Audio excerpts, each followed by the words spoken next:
మేడారంలో సీఎం రేవంత్ రెడ్డి పర్యటించనున్నారు. ఆసియా ఖండంలోనే అతి పెద్దదైన మేడారం మహాజాతరకు వచ్చే కోట్లాది మంది భక్తులకు తగినట్లుగా భారీ ఎత్తున స్వాగత తోరణాల నిర్మాణంతో పాటు గద్దెల వద్దకు భక్తులు సులువుగా చేరుకోవడం, తల్లుల దర్శనం, మొక్కుల సమర్పణతో పాటు జంపన్న వాగులో పుణ్య స్నానాలను ఆచరించేందుకు అవసరమైన ఏర్పాట్లకు ముఖ్యమంత్రి శంకుస్థాపన చేయనున్నారు.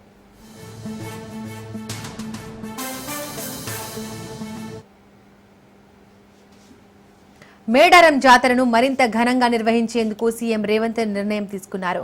ఆసియా ఖండంలోనే అతి పెద్దదైన మేడారం జాతరను మరింత ఘనంగా నిర్వహించేందుకు ముఖ్యమంత్రి రేవంత్ రెడ్డి నేతృత్వంలోని ప్రజాప్రభుత్వం నడుం బిగించింది. ఇంతవరకు మేడారం జాతరకు ప్రభుత్వాలు తాత్కాలిక ఏర్పాట్లు చేసేవి. జాతర నిర్వహణపై సమీక్షకు సైతం గతంలో ముఖ్యమంత్రులు పెద్దగా శ్రద్ధ చూపేవారు కాదు. తొలిసారిగా ముఖ్యమంత్రి రేవంత్ రెడ్డి మేడారం జాతర ఏర్పాట్లపై ప్రత్యేకంగా శ్రద్ధ వహిస్తున్నారు. ఇందులో భాగంగానే మంగళవారం రోజు మేడారం క్షేత్రస్థాయి సందర్శనకు సీఎం వెళ్తున్నారు.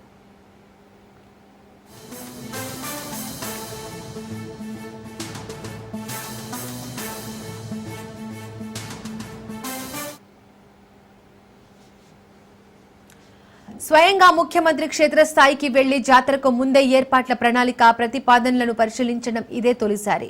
మేడారం పూజారులు, ఆదివాసీ పెద్దలు, మంత్రులు, గిరిజన ఎంపీలు, ఎమ్మెల్యేలు, ఎమ్మెల్సీలు, ఇతర ప్రముఖులతో జాతర నిర్వహణ, కొత్త నిర్మాణాలపై ముఖ్యమంత్రి మంగళవారం మేడారంలో సమీక్ష నిర్వహించనున్నారు.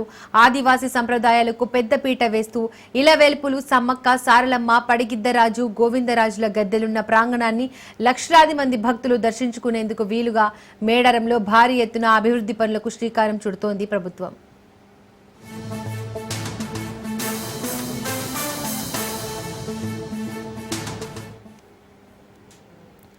కోట్లాది భక్తులు వచ్చే జాతర ప్రాశస్యానికి తగ్గట్టు భారీ ఎత్తున స్వాగత తోరణాల నిర్మాణంతో పాటు గద్దెల వద్దకు భక్తులు సులువుగా చేరుకోవడం, గద్దెల దర్శనం, బంగారం సమర్పణ, జంపన్న వాగులో స్నానాలు ఆచరించేందుకు అవసరమైన ఏర్పాట్లు చేయనున్నారు. మేడారం అభివృద్ధి పనుల్లో గిరిజన సాంప్రదాయాలు, విశ్వాసాలకు ఎటువంటి భంగం కలగవద్దనే కృత నిశ్చయంతో ఉన్న ప్రజాప్రభుత్వం ప్రతి నిర్మాణం, ప్రతి కట్టడాన్ని పూర్తిగా ఆదివాసీ సంప్రదాయాలకు అనుగుణంగా మేడారం జాతర పూజారులు, ఆదివాసీ పెద్దల సూచనలతో ప్రభుత్వం చేపట్టనుంది. దీనికి సంబంధించి మోర్ డీటెయిల్స్ మా ప్రతినిధి చంద్రశేఖర్ అందిస్తారు. చంద్రశేఖర్. దీపిక, ఈ రోజు ముఖ్యమంత్రి మేడారం పర్యటన దృష్ట్యా మొత్తం ములుగు జిల్లా పోలీస్ మొత్తం కూడా ఏర్పాట్లు చేశారు. ముఖ్యంగా మేడారం ముఖ్యమంత్రి ఇటు మహాజాతర ఈ నెల 2026 జనవరి 25 నుంచి 31 వరకు మహాజాతర జరగనున్న నేపథ్యంలో కాంగ్రెస్ ప్రభుత్వం మేడారం జాతరను ఘనంగా నిర్వహించాలని ముందు నుంచి కూడా ప్రణాళికలు చేసుకొని ముందుకు వెళ్తుంది. ఈ దిశగానే ఇప్పుడు జాతరకు 6 నెలల ముందే 152 కోట్లు కూడా ప్రభుత్వం విడుదల చేసింది. ముఖ్యంగా గత ప్రభుత్వాలు అయితే కొంత తాత్కాలిక పనులతో అయితే జాతర నిర్వహించేవారు. కానీ కాంగ్రెస్ పార్టీ అధికారంలోకి వచ్చిన తర్వాత మొదటి జాతర జరిపినప్పుడు కూడా ఇటు శాశ్వత కట్టడాల దిశగానే ముందుకు వెళ్తుంది. ఇప్పుడు కూడా ఈ 152 కోట్లతోటి శాశ్వత కట్టడాలు నిర్మించాలి. ఇటు మహాజాతర సమయంలో ఎలాంటి ఇబ్బందులు జరగకుండా ఉండేందుకు ఎలాంటి ఏర్పాట్లు చేయాలని ముఖ్యమంత్రి కూడా గత మేడారం జాతర సమయంలో వచ్చిన సమయంలో మాట ఇచ్చిన విధంగా తనే స్వయంగా వచ్చి ఈరోజు మేడారంలో ఎలాంటి అభివృద్ధి కార్యక్రమాలు చేయాలి, ఎలాంటి నిర్మాణాలు నిర్మించాలి, అక్కడ ఎలా ఉండాలి, డిజైన్ ఎలా ఉండాలి, జాతర మొత్తం కూడా డిజైన్ ఏ విధంగా ఉండాలని స్వయంగా తను వచ్చి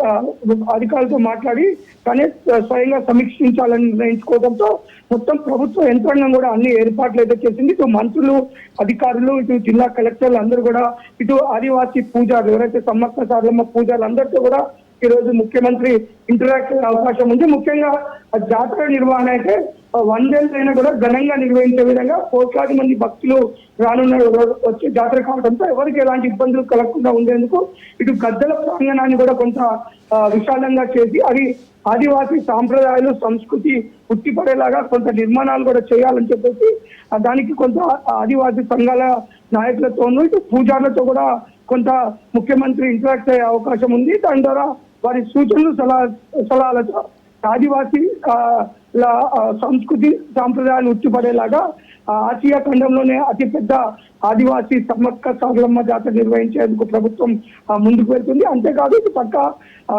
అంతర్గత రోడ్లతో పాటు ఇటు ప్రధాన రహదారులు సమ్మక్క జాతరకి 4 రోజుల పాటు కోట్లాది మంది భక్తులు రానున్న నేపథ్యంలో ప్రధాన రహదారులు ఏ విధంగా సుందరీకరించాలి, ఏ విధంగా అభివృద్ధి చేయాలి, ఇంకా మౌలిక వసతులు కానీ లైటింగ్ కానీ, అదేవిధంగా ఇటు ముఖ్యంగా ప్రధానంగా ఇటు జంపన్న వాగు స్నాన ఘట్టాలు ఇప్పుడు సమ్మక్క మేడారంకి ఇప్పుడు నిత్యం కూడా భక్తులు వస్తున్న నేపథ్యంలో ఎప్పుడు కూడా ఒక జంపన్న వాగులో నీరు నిల్వ ఉండే విధంగా ఏ విధంగా ప్రణాళికలు తీసుకోవాలి, మొత్తానికి డిజైన్ మొత్తం కూడా ఏ విధంగా ఉండాలి అంటే 100 సంవత్సరాలు కూడా మహాజాతరని ఘనంగా జరుపుకునేందుకు ఎలాంటి ఇబ్బందులు కలగకుండా ఉండే విధంగా ముఖ్యంగా ముఖ్యమంత్రి దానిపైన ఫోకస్ చేయడం, అదేవిధంగా ఎప్పుడు లేని విధంగా శాశ్వత కట్టడాలకే ఇంపార్టెంట్ ఇవ్వడం, అధిక మొత్తంలో కూడా నిధులు ఇవ్వడం, దానికి తగ్గట్టు ఇటు ఆదివాసీ సాంప్రదాయాలు సంస్కృతులకు ఎలాంటి ఇబ్బందులు కలగకుండా వారి ఆలోచనలు వాళ్ళ సలహాలతో ముందుకు వెళ్ళాలంటంతో ఒక్కసారిగా ఇటు ఆదివాసీ సంఘాల నుంచి కానీ ఆదివాసీ ప్రజలతో పాటు ఇటు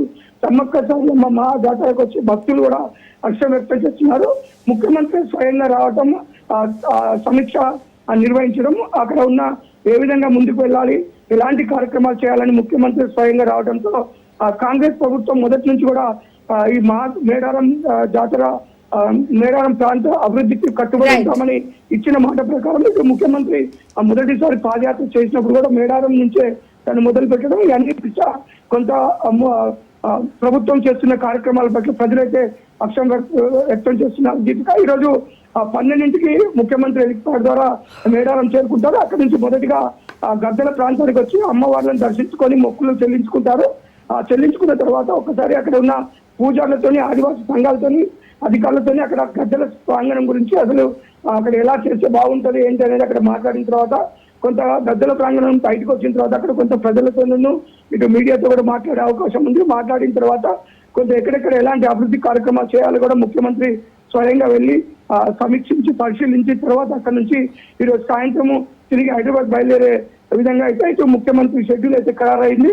ఆల్రెడీ అధికార యంత్రాంగం మొత్తం కూడా మేడారంలో నిమగ్నం అయి ఉన్నారు. ఇటు మంత్రులు కూడా ఇప్పటికే మేడారం చేరుకున్నారు. ముఖ్యమంత్రి రాక కోసం ఎదురు చూస్తున్న పరిస్థితి. Thank you Chandrasekhar.